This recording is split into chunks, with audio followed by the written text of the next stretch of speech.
I didn't know my life was about to split into a before and an after because of one sentence said too casually to be taken back. 2 weeks later, I'm still hearing it in my head, still replaying the moment when someone accidentally told me exactly what I meant to them, without shouting, without cruelty, without drama.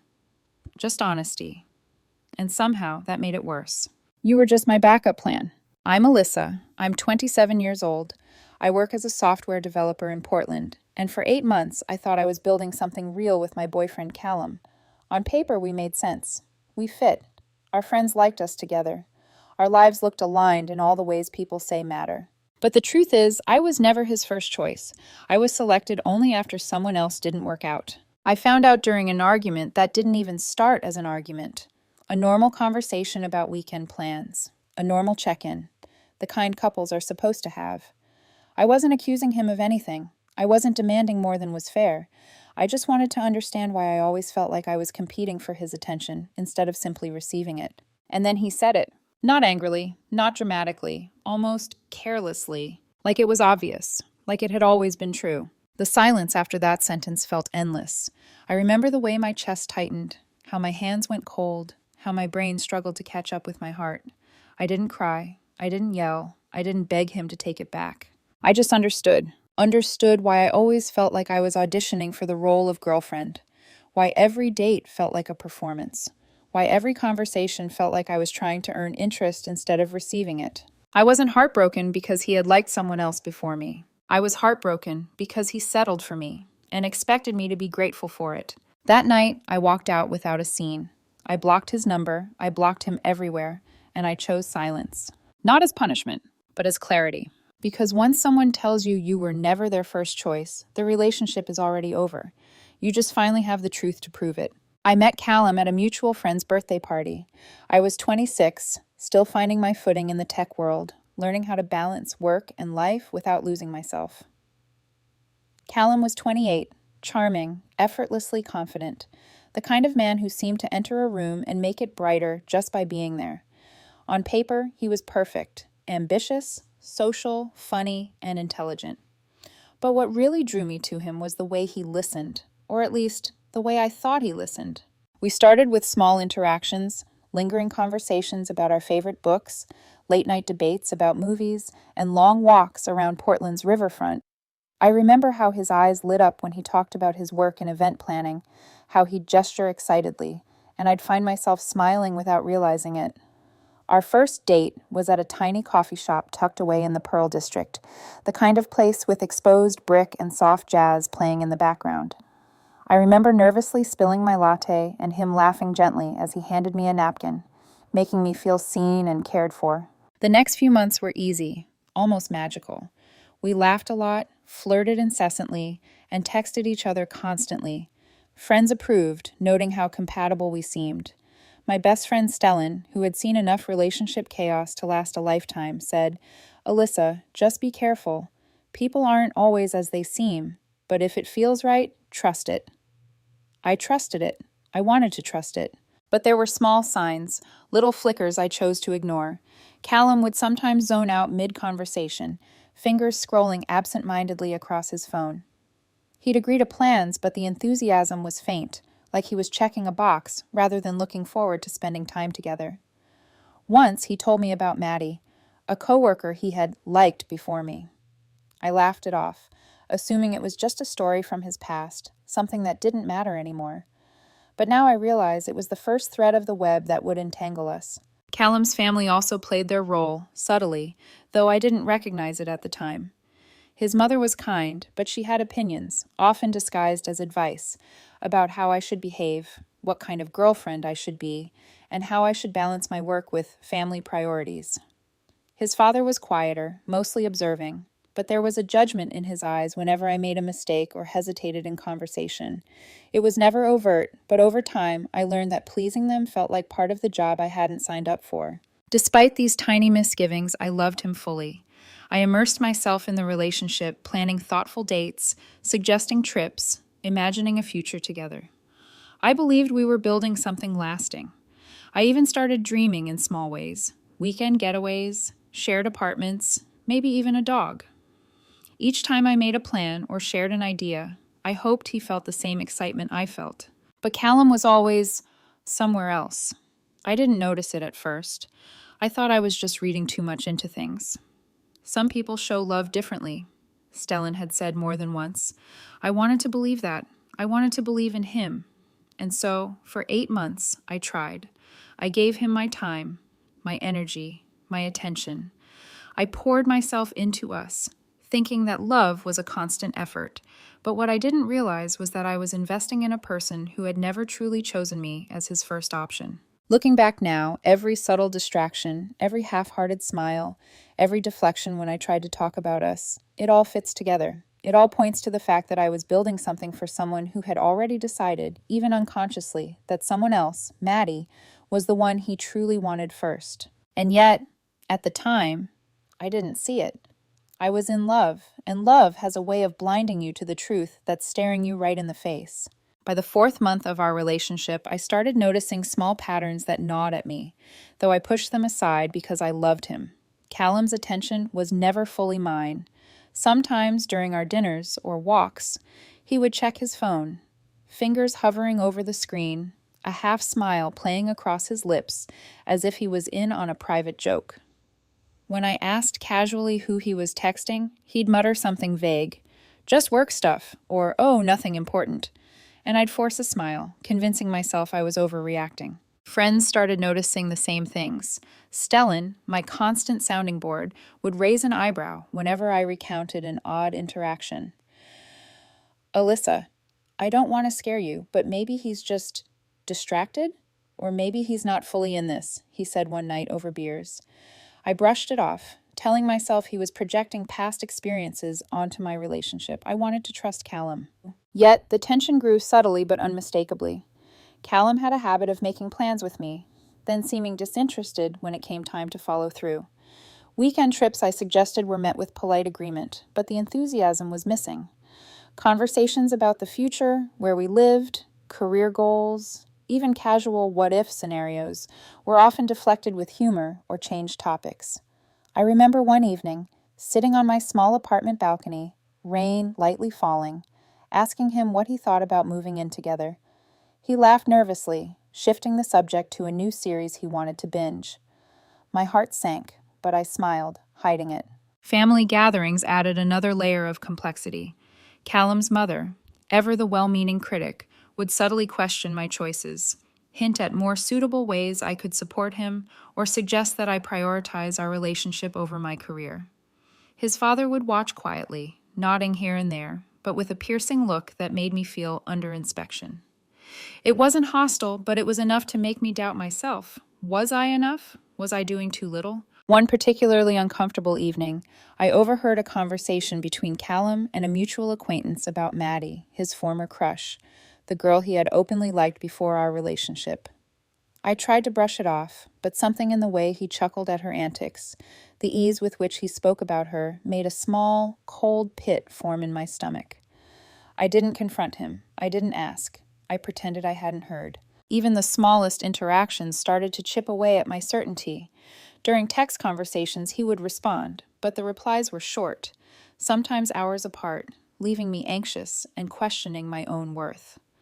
I noticed how, when he was physically present, his mind often seemed elsewhere, as though my presence was merely a convenience rather than a choice. I kept rationalizing, telling myself, maybe he's stressed, maybe work is overwhelming, maybe he's just not expressive. But deep down, an uneasy feeling settled in, a seed of doubt that refused to disappear. Every little inconsistency, every distracted glance, every casual story about Maddie whispered that perhaps I wasn't truly the person he wanted most. And I couldn't help but remember Stellan's words again. People show affection differently, but don't ignore the patterns. They often reveal the truth. I started keeping mental notes, cataloging moments when he seemed distant, when his words and actions didn't align. It wasn't paranoia. I was observing, trying to understand what my heart was struggling to accept. And yet, despite this growing unease, I continued to hope. I wanted to believe that love could bridge these small cracks, that his occasional distraction didn't define the whole picture. Little did I know that these seeds of conflict were only the beginning. They were subtle, almost invisible, yet persistent. They set the stage for the storm that was about to crash into my carefully constructed world. It started as a normal Saturday morning. I had brewed my coffee, the warm aroma filling my small apartment, and Callum had texted me to ask if I wanted to meet for brunch. Nothing unusual, except that he sounded distracted even in his texts, sending short, clipped replies that left me uneasy. We met at our usual spot, a quiet cafe with a soft hum of conversation and the faint smell of pastries. At first, everything seemed normal. Callum smiled, kissed me lightly on the cheek, ordered his latte.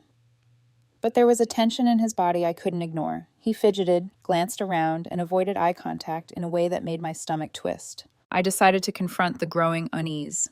"Callum," I started, trying to keep my voice calm. "Is everything okay between us? You've seemed distant lately." He hesitated. There was a long pause, that suffocating moment where the person across from you seems to be weighing whether honesty or comfort is more important. His fingers traced the rim of his coffee cup, eyes downcast, and then he spoke. "You know, Alyssa, you're a really good girlfriend," he said softly, almost as if he were rehearsing the words. "But I need to be honest with you." My heart skipped. A warning bell rang in my head. I braced myself, gripping the edge of the table so tightly that my knuckles whitened. "You were just my backup plan," he said. Time slowed. The clatter of coffee cups, the distant chatter of the cafe, even the hum of the espresso machine, all faded into silence. I blinked, uncertain if I had heard him correctly. What? My voice sounded small, fragile, even to my own ears. "You heard me," he said, avoiding my gaze. "Maddie. She was the one I really wanted. You were the one I got when that didn't work out. And, well, here we are." The words didn't just hit me. They collided with me. A physical blow.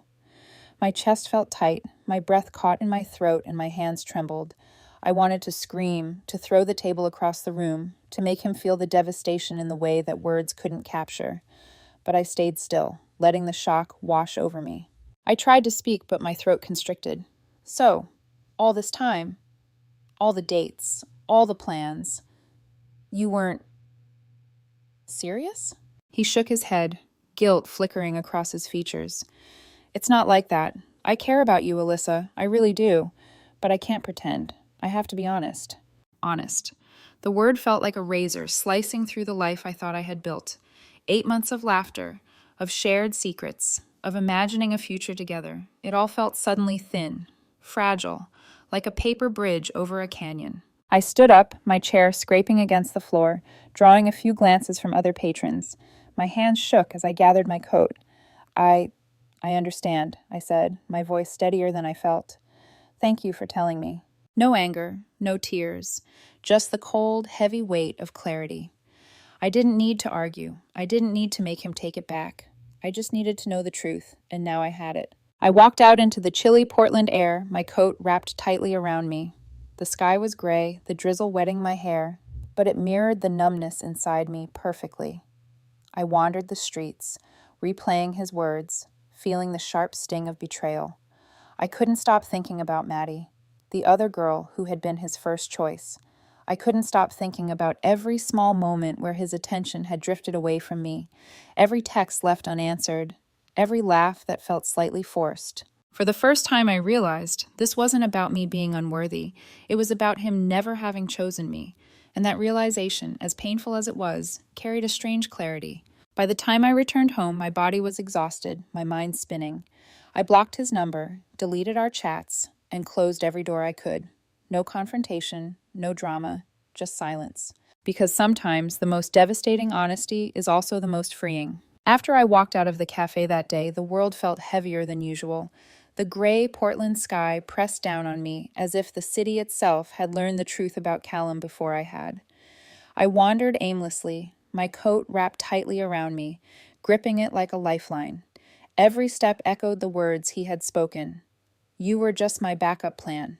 I sat on a bench by the river, the water dark and restless beneath the overcast sky. I wanted to cry, to scream, to do something, anything that could release the rawness inside me. But the tears wouldn't come, not yet. What flooded me instead was a cold, piercing clarity. I had spent 8 months investing in someone who never truly chose me. Every thoughtful date, every small gift, every careful word I had planned. It had been a performance, a show for someone whose heart belonged somewhere else. I asked myself the same question over and over. How did I not see it? I remembered all the subtle moments, the absent glances, the distracted texts, the faint enthusiasm for plans we made together. Each memory now felt like a tiny betrayal I had chosen to overlook. That evening, I sat in my apartment and let the silence stretch around me. Stellan's voice echoed in my mind. Being someone's backup plan is worse than being alone.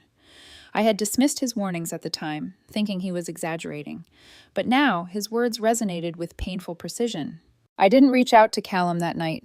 I didn't need closure from him. I didn't want to argue or beg for explanations that would never erase the sting. Instead, I allowed myself to feel, truly feel, the disappointment, the confusion, and the quiet devastation. My heart ached, but I clung to the knowledge that acknowledging the truth was the first step toward reclaiming myself.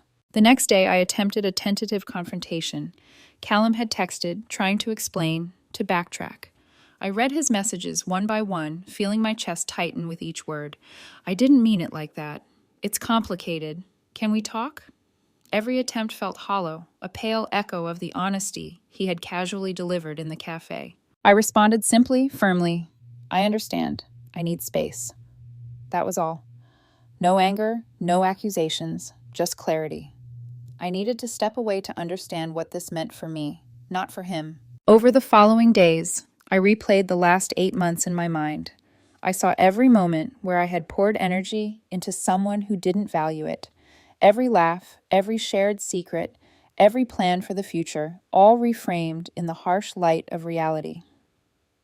And as painful as it was, I began to notice something else. The weight I had been carrying, the constant anxiety over whether I was enough, began to lift slightly. I also realized how subtly I had changed myself for him. My routines, my interests, even my apartment decor. I had curated them with him in mind, hoping to keep his attention. The thought made me ache, but it also ignited a quiet determination. I will reclaim what is mine. I started to write down my thoughts, untangling my feelings in pages of journal entries. I acknowledged my sorrow, my frustration, and my anger. I also acknowledged my resilience.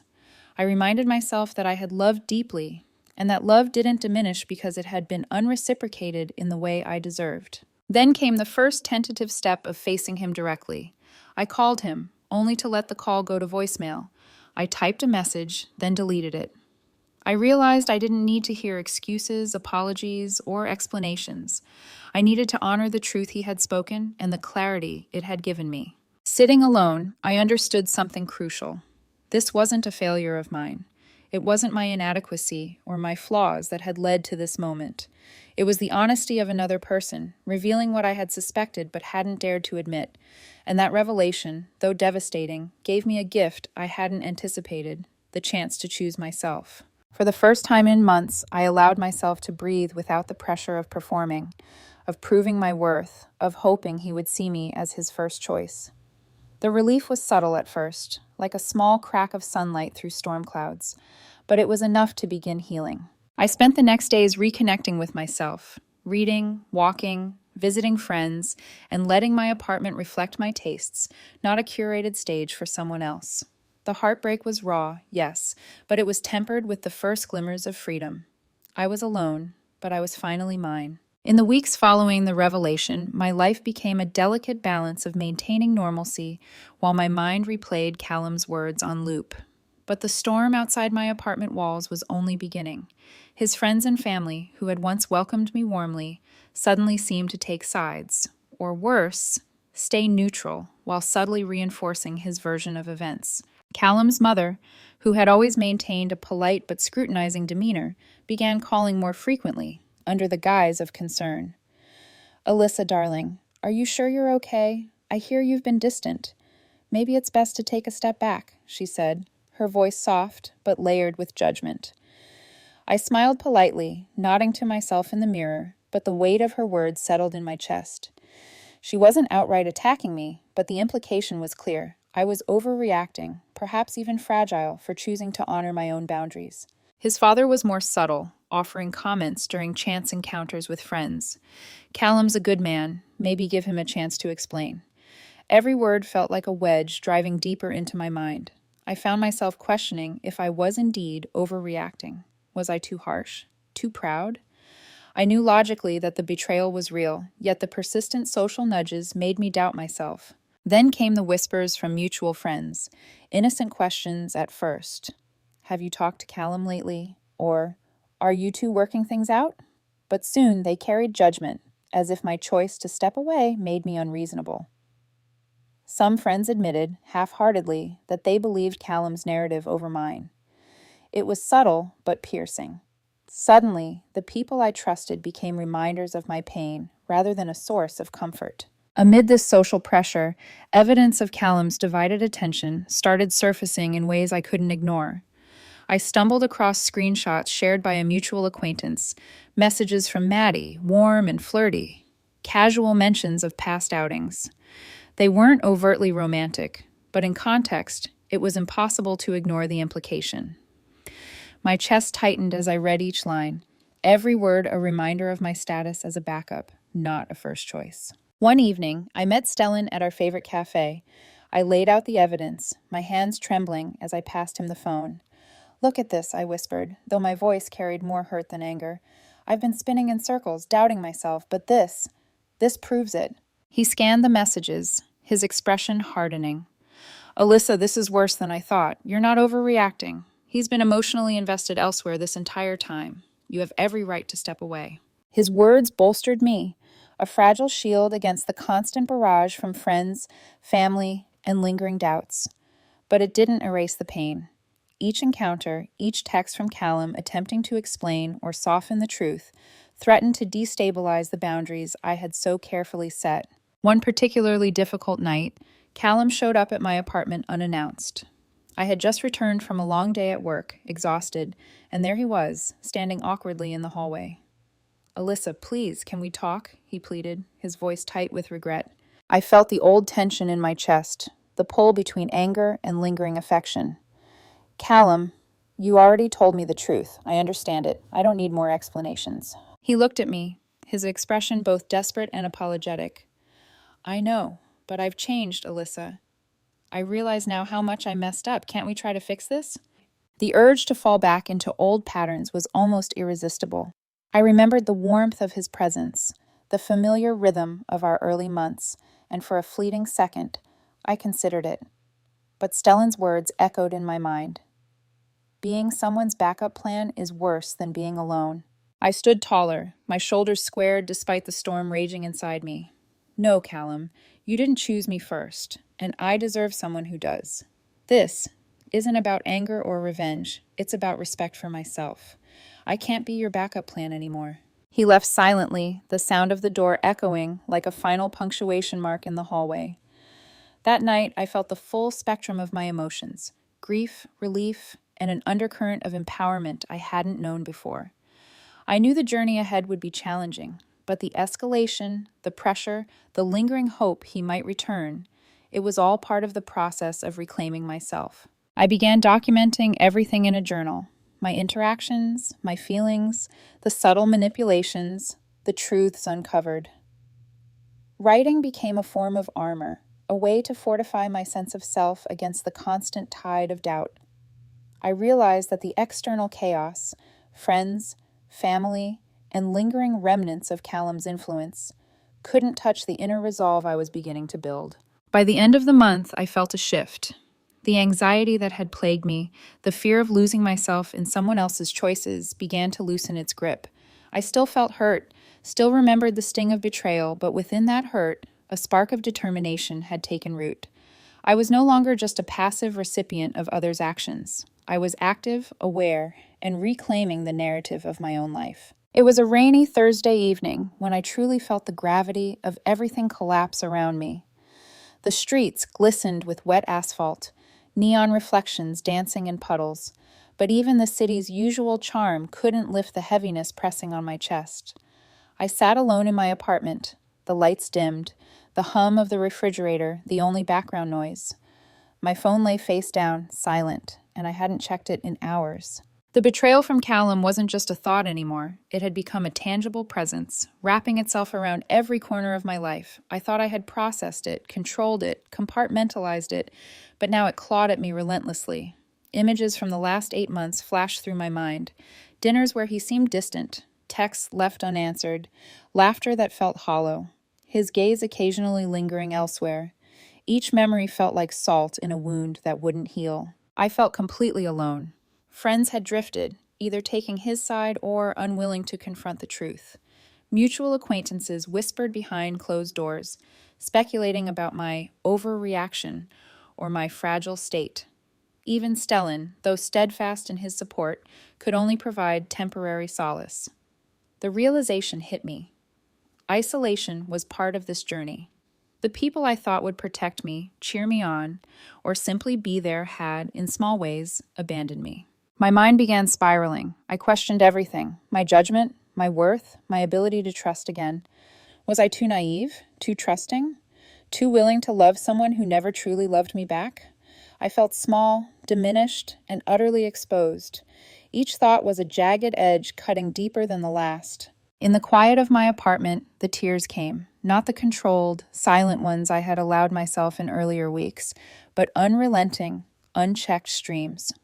I buried my face in my hands, rocking slightly as the reality of my situation pressed down like a physical weight. Callum's betrayal wasn't just emotional. It had infiltrated every sense of security I had about love and companionship. I thought about him, about Maddie, about the fact that for 8 months I had been a consolation prize. The bitterness was suffocating. Every future plan I had imagined, trips, anniversaries, maybe even living together, vanished in an instant, leaving only the echo of deceit.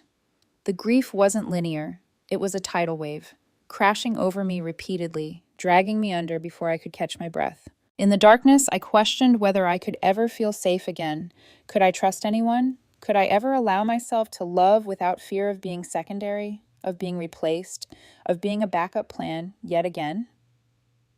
Each memory of Callum's casual honesty, so devastating yet so necessary, gnawed at me. How could someone say something so cruel and still think it was okay? I paced my apartment, the rain pounding against the window, mirroring the storm inside me. My chest felt tight, my head heavy, and every attempt to steady my breathing seemed futile. Even the rituals I once relied on, reading, journaling, cooking, felt hollow. The world outside my window continued, oblivious to the tempest inside me. By the early hours of the morning, I collapsed onto my bed, exhausted not from physical exertion, but from emotional attrition. I realized that for the first time in months, I was facing the raw, unfiltered truth of my feelings. I wasn't angry anymore. Anger is a temporary fire. This was deeper, a somber, penetrating grief. It was the point where betrayal met clarity, where heartbreak met isolation, and where despair met the stark recognition of my own vulnerability. Yet within that darkness, a small, fragile awareness began to emerge. I understood, in a distant corner of my mind, that hitting this low was inevitable. The pain was necessary. It was the catalyst that would force me to confront the lies, the illusions, and ultimately to reclaim myself. I didn't know how long I would stay in that darkness. I didn't know when the storm would pass. But I knew one thing: this was the point before change, the depth from which recovery would rise. I had touched the bottom, and while it was suffocating and terrifying, it also carried the faintest hint of potential, the faint promise that I could emerge stronger, more self-aware, and unyielding. The days after that long, sleepless night felt different. The darkness hadn't lifted entirely, but somewhere amid the ache, a spark of resolve began to flicker. It was subtle at first, a fleeting awareness that I didn't need Callum's validation to define my worth. That realization became the foundation on which everything else would be rebuilt. It began with small victories. I reorganized my apartment, clearing spaces that had been cluttered with memories of him. Each object I chose to keep reflected me, not the role I had performed in his life. My favorite books, the artwork I'd always wanted on the walls, even the throw pillows I liked, every detail became an act of reclamation. It was physical, tactile proof that I was reclaiming control over my world. Then came the evidence. irrefutable proof of his divided attention. Maddie's messages, the glimpses into a world where I had never been the first choice, were compiled and saved. I didn't dwell on them to fuel anger. I observed them with the calm clarity of someone examining the truth. I realized that this was not just about betrayal, but about honesty. His honesty in revealing his priorities, and my honesty in choosing to honor my own. A neutral voice offered perspective at exactly the right moment. Stellan, ever the steadfast friend, visited one afternoon, carrying coffee and the kind of quiet presence that steadied me. He sat across from me, eyes meeting mine. "Alyssa," he said softly, "you've spent months trying to fit into a story that wasn't yours. You've earned every ounce of freedom you feel right now. Don't let him rewrite it." His words struck deeply. It wasn't just about leaving Callum. It was about realizing my own value, independent of anyone else's actions. I began to understand that empowerment wasn't dramatic or explosive. It was quiet, deliberate, and rooted in self-respect. It was saying no without bitterness, stepping away without regret, and moving forward without looking back. I decided to confront my emotions directly. I sat down and wrote a letter, not to send, not to provoke, but to articulate everything I had held inside: the hurt, the frustration, the moments of joy, and the stark betrayal. Each word strengthened my resolve. By the time I finished, the weight on my chest had lifted, replaced by a sense of agency I hadn't felt in months. When Callum tried to reach out again, I was ready. His voice over the phone was tentative, apologetic, almost desperate. "Alyssa, can we talk? I need you to understand." I held the phone steady. "I understand perfectly, Callum. You told me who I was to you. I know my worth, and I won't compromise it for someone who didn't choose me first." There was silence on the other end, then a soft, defeated sigh. I hung up, not in anger, but in quiet certainty. I wasn't escaping. I was stepping forward. The turning point solidified in the days that followed. I began to invest in myself, not to attract someone else, but because I deserved a life aligned with my own desires and values. I reconnected with hobbies I had neglected: rock climbing, painting, and weekend hikes. I reached out to friends who uplifted me and nurtured relationships that reflected mutual care. The small joys, previously overshadowed by anxiety and uncertainty, began to accumulate into a sense of genuine contentment. Through it all, I understood the ultimate lesson. Being someone's first choice isn't about perfection. It's about mutual recognition and respect. Callum had revealed his priorities without malice, and I had responded not with bitterness, but with clarity. I had chosen myself, and in doing so, I reclaimed the power that had been subtly eroded over months of trying to earn approval. By the end of this turning point, I no longer felt the tremors of doubt that had haunted me. The pain of betrayal was still there, like a scar that reminded me of growth, but it no longer defined my identity. I had emerged from the darkness with a renewed sense of purpose, knowing that my next chapter would be written on my own terms, fully, unapologetically, and with the knowledge that I would never again settle for being anyone's backup plan. Once I had reclaimed my sense of self, the ripples of that decision began to spread outward, touching everyone who had been involved in our tangled web. For Callum, the fallout was immediate, but subtle at first. His confidence in navigating social circles, the assumption that I would always be available, was shattered. Friends who had once casually taken his side began noticing the shift. Mutual acquaintances who had whispered about my overreaction now found themselves reconsidering their own judgments. It was as though the clarity of my decision illuminated the inconsistencies in his story. People began to see him not just as charming, but as flawed, capable of overlooking the very person who had been by his side for months. His social credibility took small hits at first. During group gatherings, I observed the tentative glances, the whispers behind backs, the questions about why I had chosen to step away. Some of Callum's friends, who had subtly encouraged him or dismissed my concerns, now hesitated, unsure where to position themselves. I didn't gloat or confront them. I simply existed with calm certainty, my confidence speaking louder than any argument could. Callum himself seemed unmoored. I ran into him once at a cafe months later. His eyes scanned me nervously, searching for any sign of vulnerability, and found none. I was engaged in conversation with a friend, laughing freely, comfortable in my own space. The recognition of what he had lost was plain on his face. There was no dramatic confrontation, no shouting, no scene, just the silent acknowledgement that the person he had taken for granted had chosen herself over him. Even his family began to reassess. His mother's calls became less frequent, no longer tinged with subtle judgment. It seemed they, too, had begun to recognize the fairness of my choices. For all their initial doubts and polite criticisms, the clarity of my resolve left little room for interference. By standing firm, I demonstrated that respect for oneself cannot be negotiated away. Meanwhile, my own life expanded in ways that had been impossible when I was emotionally tethered to someone who did not prioritize me. I invested in my career with renewed focus, taking on projects that challenged me, attending conferences that had once seemed intimidating, and networking without the constant distraction of relational anxiety. Each achievement became a testament to the energy I had previously devoted to someone else. My social life flourished as well. Friends who had remained loyal offered support, companionship, and honest feedback. I cultivated new relationships with people who valued authenticity, enthusiasm, and mutual respect. The contrast between these interactions and those I had with Callum's circle reinforced a critical lesson. Healthy relationships thrive on reciprocal choice, not convenience or compromise. Callum's attempts to re-enter my life continued sporadically, but they held no sway. Phone calls, tentative texts, and casual, chance encounters were met with polite distance and firm boundaries. I had learned that engagement in his attempts would not lead to reconciliation, but would instead reopen the door to the very insecurity I had worked so hard to close. My silence became a statement of strength. The culmination of the fallout came not through dramatic revelation, but through quiet observation. I saw him navigating the world without the effortless presence I had once offered, realizing in subtle ways that the ease of our former connection could not be replicated. There was no revenge, no public humiliation, only the natural consequences of choices made and boundaries honored. Through it all, I felt a sense of liberation.